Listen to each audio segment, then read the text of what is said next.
She deserves nothing.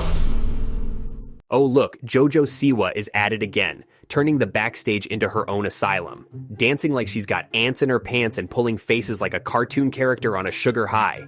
Hey there, welcome back to The Freak Show. Today, we're plunging into the disaster that is Jojo Siwa. Why should you care about Jojo? She's the car wreck you can't unsee. You have a lot of sass going on. Now, you haven't seen the half of me yet. I can just picture the scene. Mom's living vicariously through her kid, probably thinks her darling Jojo is the next big thing, and Jojo, well, she's already learned that the louder and sassier you are, the more attention you get. Bravo, parenting at its finest. What's next? A reality TV show where they just shout over each other for 30 minutes? Oh wait, we already have that. Even if you don't like her, you've got to admit she hustles like a used car salesman. And let's be real, who doesn't enjoy watching an internet disaster unfold? Let's dive into the chaos. Let's start with the basics. Joelle Joni Siwa. Sounds like a soap opera reject, doesn't it? Born on May 19th, 2003 in Omaha, Nebraska, Jojo burst into the world ready to blind us. Her brother Jaden, bless his heart, tried vlogging but sensibly moved to real estate. Someone had to act like an adult. My name is Jojo. I live in Nebraska. You know, I've been dancing my whole life. That being on dance moms was super fun because people knew me from a little girl and saw me become who I am now. Oh, this is just rich. Little Jojo from Nebraska giving us her best I'm the next big thing introduction. Then we cut to her doing some cutesy dance, flashing that smile that's halfway between adorable and straight up creepy. It's like a scene from a horror movie, but with jazz hands. Yeah, because nothing screams fun like being paraded around for the cameras while your mom and a dance teacher with a personality disorder scream at you. I bet Nebraska is so proud. Jojo's early life? Straight out of a low-budget Hallmark movie. Little Jojo in a strict Christian household, trading Bible verses for colorful bows. After her parents split, she moved to England with her mom, your classic drama starter pack. It's like someone took a boring family flick and doused it in cringe juice. Jojo was destined to be loud, proud, and painfully sparkly. Kendall is literally having a panic attack about this duo.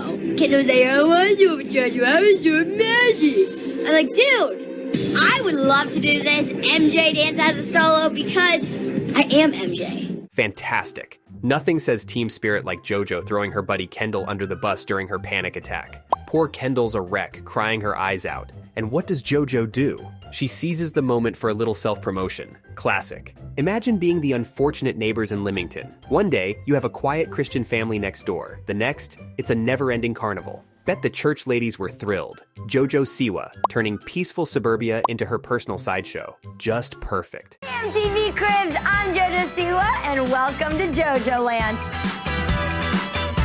Welcome to my crib, everybody. I gotta give you a little bit of a heads up. This is like a house you've never seen before. Welcome to Jojo Land, she says, as if we're all dying to see her personal glitter kingdom. Those giant mirrored balloon letters spelling out Jojo Land? Because obviously, everyone needs to be constantly reminded whose house this is, and the resin unicorns and colors everywhere, it's like a Barbie aisle exploded. This is like a house you've never seen. Well, Jojo, you're not wrong. Most people don't live in a sparkles-coated fever dream. But hey, if surrounding yourself with all this sparkly nonsense is what makes you happy, just remember, not everyone aspires to live inside a cotton candy store.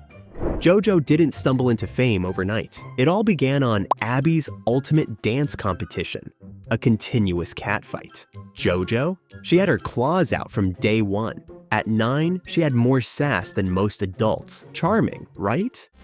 Part of being a star is you must have a hair bow in at all times. Say bye, Coco. I want to win this competition because, for one, Joffrey Ballet, that's pretty cool.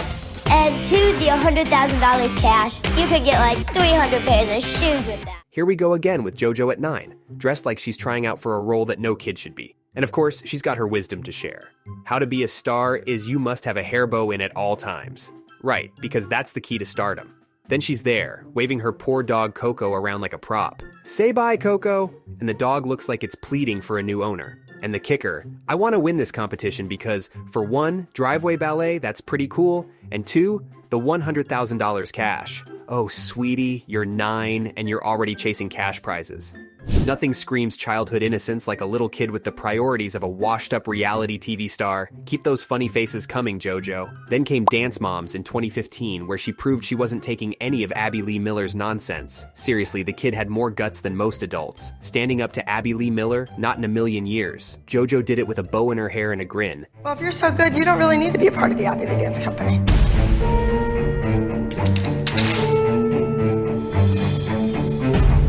Can you put her picture back up? She deserves to be on the pyramid. She was in the group dance. She deserves nothing.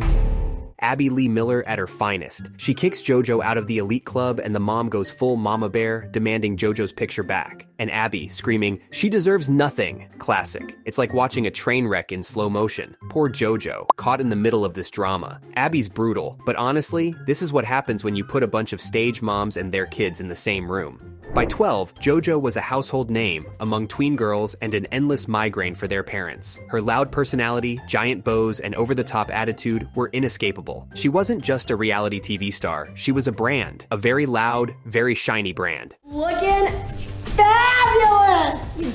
I live for this! Fabulous! This scene is pure madness. JoJo with a little fan, and it's a glitter bomb explosion. Glitter's being thrown around like it's confetti at the end of the world. JoJo's absolutely losing it, screaming, "Looking fabulous! I live for this!" This kid keeps dumping glitter everywhere, not even caring about the mess, and JoJo's back to yelling, "Fabulous!" It's like a glitter apocalypse. There's glitter all over the floor, the table, probably even in their hair. It's a bizarre, chaotic spectacle, and JoJo's loving every second of it. Fast forward to 2017, and JoJo signs with Nickelodeon, naturally. She moved from dance stages to Nickelodeon sets, releasing her anti-bullying anthem, Boomerang. Over 1 billion views, let that sink in. 1 billion people watching a kid with a giant bow singing about bullies. Peak internet idiocy.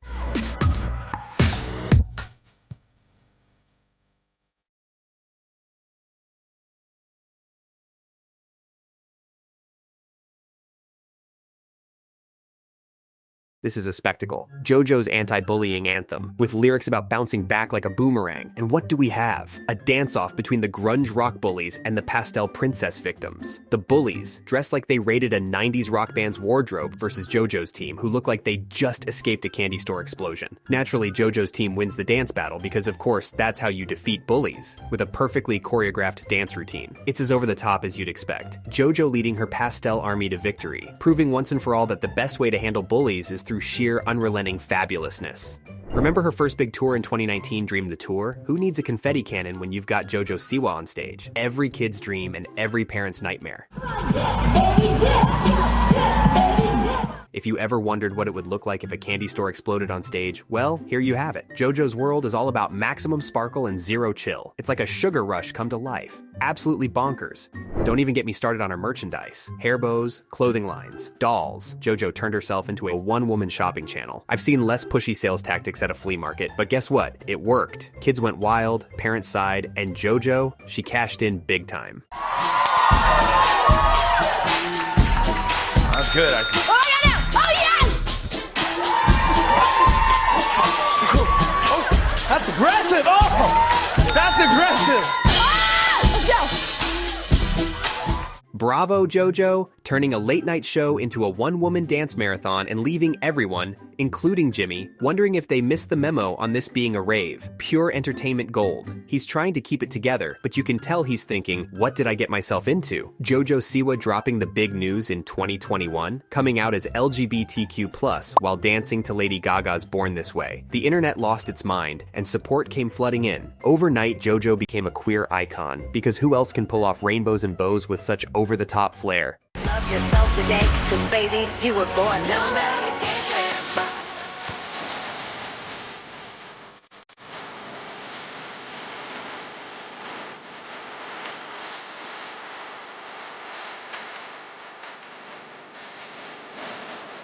Nothing says personal milestone like turning it into a social media spectacle. Jojo just can't resist making everything a performance, can she? Turning every significant moment into a performance is her specialty, I guess. It's almost like she can't handle a single moment without the spotlight and a catchy tune. Subtlety? Never heard of it. Then there's the Karma drama from 2024. Critics said she was trying too hard to shock us. Newsflash. Jojo's been shocking us since day one.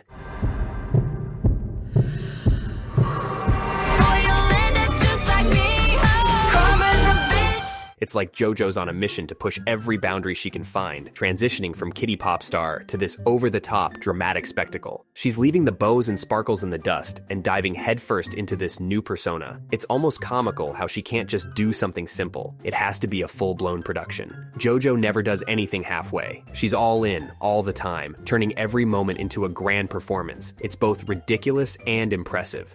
Jojo Siwa, boldly declaring herself the inventor of gay pop. That's right, folks. She tried to claim an entire genre for herself. The genre is, I said it back in the day when I first signed with Columbia, I said I wanted to start a new genre of music. And they said, what do you mean? And I said, well, it's called gay pop. And they were like, what's that? And I was like, it's like K-pop, right?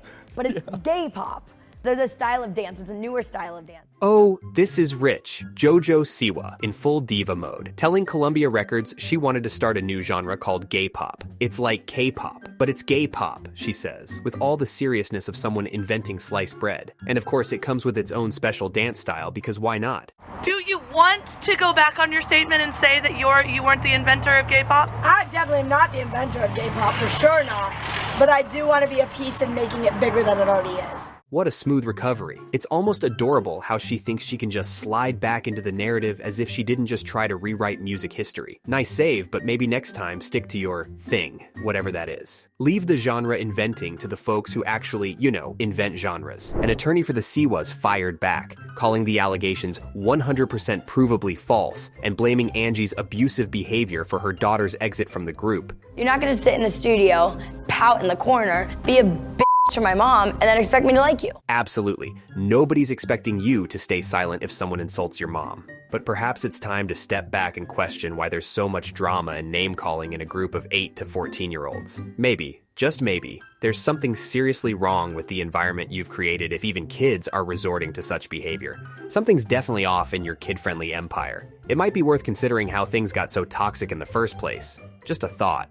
And then there's the Tool logo fiasco. Really, JoJo? Think no one would notice? Rock fans are hawks for logos. Now she's dealing with that too. But hey, more publicity, right? Jojo Siwa is receiving backlash for stealing yet again. So Jojo just released an EP titled Guilty Pleasure and was advertising merch for it. Now you guys see the odd looking wrench that looks like a Pen 15? Well, it turns out the design wasn't made by her because this is the logo that a band named Tool used in 1991. Really, JoJo? Stealing from Tool? Out of all the bands, you chose Tool? Couldn't come up with your own concepts, so you had to snatch ideas from a legendary rock band? It's one thing to be inspired, but this is just lazy. Maybe next time, try a little originality. It's not that hard. Along with all the drama, she had to address the backlash over her game JoJo's Juice. Parents were up in arms about the inappropriate questions for kids age 6 and up. Questions about kissing, dating, twerking, stealing, getting walked in on while naked and going outside without underwear. Who thought that was a good idea for little kids? JoJo quickly responded by announcing the game, released in 2018, would no longer be made or sold. Nickelodeon and Spin Master also put out a joint statement saying they're pulling the product. Now, when companies make these games, they don't run every aspect by me. And so I had no idea of the types of questions that were on these playing cards. You put your name on it, but didn't bother to check what's inside? That's some solid brand management right there. Maybe next time, try reading the fine print before letting kids play a game that asks about twerking and stealing. It's your face on the box after all. You might want to keep tabs on that. JoJo's transformation from a kiddie star to an edgy artist has been quite the sight. Some approve it, others can't even stand it. But JoJo, she's loving every minute. She's gone full Miley Cyrus, rebellious flair and all. Don't like it? Bad luck, my friend. This moment of making it very clear that we are going from child star to adult artist is very important to me. And I have wanted to take my time to make sure this moment is as perfect as possible. And this moment will come within the next soon. Well, isn't that just precious? JoJo's all about this grand metamorphosis, making sure her transformation is as perfect as possible. You do you, JoJo. If perfecting the art of edgy is your new gig, go all in. Just don't be surprised if not everyone's on board for the ride. She's traded giant bows for a mature look, whatever that's supposed to mean. Short hair, edgy outfits, songs about karma. It's like watching a Disney princess try to go punk rock. Awkward, but you can't look away. So what's next for JoJo? Who knows? But one thing's for sure, we'll all be watching. No matter what you choose to do, you can't deny Jojo Siwa knows how to keep us entertained. In today's world, that's no small feat. Thanks for watching, guys. See you next time.